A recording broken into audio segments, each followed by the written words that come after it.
ജനവാസ മേഖലയിൽ വീണ്ടും കൃഷിനാശം വരുത്തി കാട്ടുകൊമ്പൻ പടയപ്പ. മൂന്നാർ അരുവിക്കാട് എസ്റ്റേറ്റിലും പച്ചക്കാട് ഡിവിഷനിലുമാണ് കാട്ടാന ഇറങ്ങിയത്. പച്ചക്കാട് ഡിവിഷനിൽ വാഴകൃഷിക്ക് കാട്ടാന നാശം വരുത്തി. കഴിഞ്ഞ ദിവസങ്ങളിലൊക്കെയും സൈലന്റ് വാലി, ഗൂഡാർവിള, നെറ്റിക്കൊടി മേഖലകളിലായിരുന്നു കാട്ടാന ചുറ്റിത്തിരിഞ്ഞിരുന്നത്.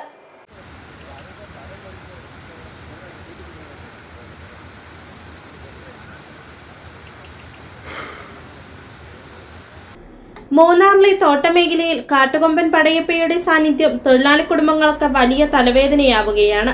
മഴക്കാലം ആരംഭിച്ച വനത്തിനുള്ളിൽ തീറ്റയും വെള്ളവും വർദ്ധിച്ചിട്ടും കാട്ടുകൊമ്പൻ കാട് കയറാൻ തയ്യാറായിട്ടില്ല. ജനവാസ മേഖലയിൽ വീണ്ടും കാട്ടുകൊമ്പൻ കൃഷിനാശം വരുത്തി. മൂന്നാർ അരുവിക്കാട് എസ്റ്റേറ്റിലും പച്ചക്കാട് ഡിവിഷനിലുമാണ് കാട്ടാന ഇറങ്ങിയത്. പച്ചക്കാട് ഡിവിഷനിൽ വാഴകൃഷിക്ക് കാട്ടാന നാശം വരുത്തി. അരുവിക്കാട് എസ്റ്റേറ്റിലെ ഫാക്ടറിയുടെ മുമ്പിലൂടെയായിരുന്നു കാട്ടാന കടന്നുപോയത്.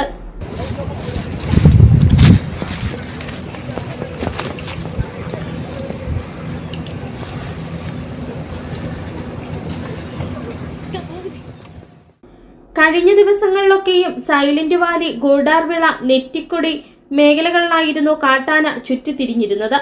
ജനവാസ മേഖലകളിലൂടെ ചുറ്റിത്തിരിയുന്ന കാട്ടുകൊമ്പൻ തൊഴിലാളി കുടുംബങ്ങളുടെ സ്വൈര്യജീവിതം കെടുത്തുകയാണ്. മുൻകാലങ്ങളിൽ ശാന്ത സ്വഭാവമായിരുന്ന പടയപ്പ ഇപ്പോൾ ഇടയ്ക്കിടെ ആക്രമണ സ്വഭാവം പുറത്തെടുക്കുന്ന സ്ഥിതിയുണ്ട്. ഇതും തൊഴിലാളി കുടുംബങ്ങളിൽ ആശങ്കയുയർത്തുന്നു. City vision, Munnar.